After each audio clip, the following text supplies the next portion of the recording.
नमस्कार, हमारे चैनल में आपका स्वागत है। मैं हूं रामचंद्र मौर्य। साथियों, भारतीय जनता पार्टी जब विपक्ष में होती है तो वह गोवध पर रोक लगाने की बात करती है।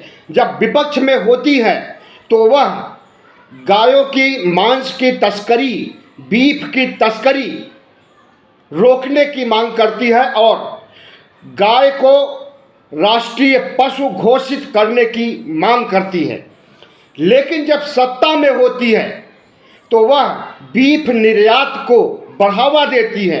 आज भारत दुनिया का सबसे बड़ा देश है जो गोमांस का निर्यात करता है। बीफ कारोबार पहले से के मुकाबले बढ़ गया है। कांग्रेस सरकार के दौरान जितना बीफ का निर्यात होता था उससे कहीं ज़्यादा आज गायों के मांस का निर्यात बाहर के देशों में हो रहा है। और 10 साल हो गए भारतीय जनता पार्टी को राज करते हुए, गोवध पर रोक नहीं लग सकी, गोकशी पर रोक नहीं लग सकी, गाय को राष्ट्रीय पशु नहीं घोषित किया। गाय को माता माना जाता है हिंदू धर्म में और उस गाय की रक्षा के लिए भारतीय जनता पार्टी और तमाम हिंदू संगठन हमेशा से मांग करते रहे हैं कि गायों की रक्षा के लिए कानून कड़े होने चाहिए। लेकिन कड़े कानून की तो बात दूर, सरकार बीफ निर्यातक कंपनियों से करोड़ों रुपए का चंदा ले रही है। चुनावी चंदा का फंडा जब पकड़ में आया तो उसमें यह भी देखा गया कि एक कंपनी ने 250 करोड़ रुपए भारतीय जनता पार्टी को चंदा दिया जो कि बीफ निर्यात करती है। तो इन सब गतिविधियों से हमारे धर्माचार्य शंकराचार्य इतना आहत हुए कि वह सड़क पर निकल चुके हैं, पैदल यात्रा कर रहे हैं, भारतीय जनता पार्टी का विरोध कर रहे हैं। अभी मुक्तेश्वरानंद आजकल पदयात्रा कर रहे हैं और गायों गोवध पर रोक लगाने की मांग कर रहे हैं। गाय को राष्ट्रीय पशु घोषित करने की मांग कर रहे हैं। वही मांग जो कभी भारतीय जनता पार्टी करती थी कांग्रेस सरकार से। ये वही शंकराचार्य हैं, धर्मगुरु हैं, जिन्होंने अयोध्या में 22 जनवरी को प्राण प्रतिष्ठा और मंदिर उद्घाटन कार्य का बहिष्कार किया था। बहिष्कार इसलिए किया था कि आधे अधूरे मंदिर का उद्घाटन किया जा रहा था, आधी अधूरी मूर्तियों की प्राण प्रतिष्ठा की जा रही थी। प्राण प्रतिष्ठा और उद्घाटन शास्त्र सम्मत नहीं था। इसके खिलाफ भारतीय जनता पार्टी के लोग और गोदी मीडिया ने शंकराचार्यों को की लानत मलानत करने के लिए क्या क्या नहीं किया आपने अच्छी तरह से देखा होगा। आज वही शंकराचार्य भारतीय जनता पार्टी के खिलाफ चुनाव के दौरान सड़क पर निकले हुए हैं और यह मांग कर रहे हैं कि गाय को गोकशी को रोका जाए, गाय को राष्ट्रीय पशु का दर्जा दिया जाए। आपको बता दें कि अगर गाय को राष्ट्रीय पशु का दर्जा मिल जाएगा तो गोवध पर रोक लग जाएगा। कहीं भी किसी भी राज्य में, उत्तर भारत के राज्यों में गाय को माता माना जाता है, लेकिन नॉर्थ ईस्ट में, साउथ में, यहाँ तक कि बंगाल तक में माता नहीं माना जाता है, बल्कि उन्हें काट करके खाया जाता है। वो चाहे नागालैंड हो, वो चाहे मेघालय हो, वो चाहे मणिपुर हो, नॉर्थ ईस्ट के सभी राज्यों में मुख्य आहार के रूप में गोमांस का इस्तेमाल किया जाता है। इसी तरह से केरल में और दूसरे राज्यों में दक्षिण भारत के गोमांस पर प्रतिबंध नहीं है और वहाँ पर गोमांस का उपयोग किया जाता है दैनिक भोजन में।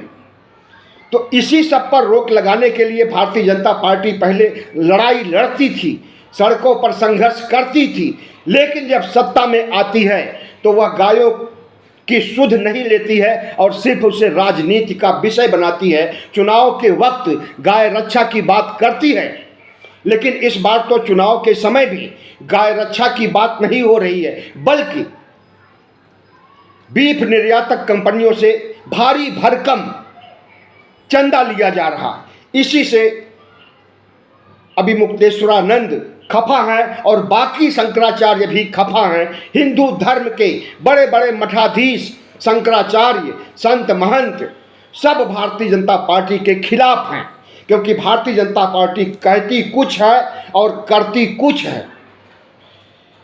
भाजपा ने इसे राजनीति का विषय बनाया था, लेकिन अब यह राजनीति का विषय नहीं रह गया है, बल्कि अब यह भाजपा के लिए जिताऊ मशीनरी के रूप में काम कर रहा है। इनका गोवंश और इनका गायों का संरक्षण, बड़े बड़े भाषण देती है कि गायों की सुरक्षा के लिए हम ये करेंगे, गायों की सुरक्षा के लिए हम वो करेंगे। मॉब लिंचिंग कराती है गायों की रक्षा के लिए। अगर कोई मुसलमान गाय की तस्करी कर रहा है तो उसे सरेआम पकड़ करके मार दिया जाता है, और अब तक मॉब लिंचिंग की 100 से ज़्यादा घटनाएं देश में हो चुकी हैं। और उस मॉब लिंचिंग को जन्म दिया था भारतीय जनता पार्टी ने, और भारतीय जनता पार्टी के शासन में ही उत्तर भारत में, मध्य भारत में मॉब लिंचिंग की घटनाएं आई, और अभी भी मॉब लिंचिंग के तहत मुसलमानों की हत्या की जाती है। सबसे ज़्यादा 10 वर्षों में गायों की दुर्दशा हुई है, और जिस तरह से उत्तर प्रदेश के खेतों में आज भी गोवंश आवारा घूम रहा है, गाय और सांड की समस्या उत्तर प्रदेश में आज भी वैसे ही है जैसा 2022 में चुनाव के पहले थे। किसान परेशान हैं, लेकिन इन्हें गौशाला बना करके रखने के लिए या पशुशाला बना करके रखने के लिए, इन्हें कंट्रोल में रखने के लिए कोई पुख्ता इंतजाम नहीं किया गया योगी सरकार के द्वारा। इसलिए अगर शंकराचार्य उतर आते हैं चुनाव के वक्त मैदान में भारतीय जनता पार्टी का प्रचार करने के लिए, यह कोई अचंभा काम नहीं है। भारतीय जनता पार्टी जो कि अरसे से, कई सालों से गायों के हित पर, गायों के संरक्षण पर, गायों के काटने पर रोक लगाने के लिए कड़े कानून की मांग करती रही है, लेकिन इन 10 सालों में कितने कानून बने हैं आपने देखा होगा कि गायों के संरक्षण के लिए एक भी कानून नहीं बना। और 1-2 कंपनियों से नहीं, 20 कंपनियों से भारतीय जनता पार्टी ने चंदा उगाही किया है। वे 20 कंपनियां जो कि बीफ का निर्यात करती हैं, बीफ का व्यापार करती हैं। भारत, जैसा कि मैंने बताया आपको, कि बीफ का सबसे बड़ा निर्यातक देश बन चुका है और आगे बढ़ता ही जा रहा है। मतलब कि गो काटने का, गाय को काटने का, गोवध करने का जो सिलसिला कांग्रेसी राज में हुआ करता था, उससे कई गुना आगे बढ़ गया है। जबकि गायों का हित साधने वाली, गायों के लिए बड़े बड़े दावे करने वाली भारतीय जनता पार्टी का शासन है। आपको बता दें कि उत्तर प्रदेश के बजरंग दल का एक कार्यकर्ता रंगे हाथ पकड़ा गया है कि उसने गाय को काट करके मस्जिद के सामने, मंदिर के सामने फेंकने का काम किया।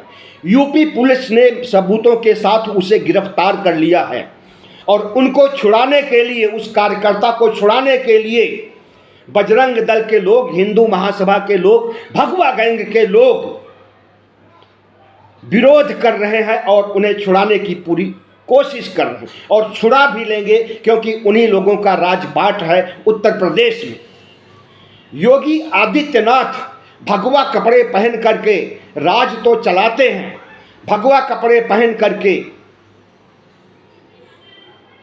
गाय की रक्षा की बात तो करते हैं, लेकिन गाय की रक्षा के लिए उत्तर प्रदेश में कितने ठोस कानून बनाए गए, और आवारा गायों के लिए, आवारा पशुओं के लिए आज भी उत्तर प्रदेश का किसान परेशान है, हतप्रभ है, लेकिन उनकी समस्याओं का निदान नहीं हो सका है।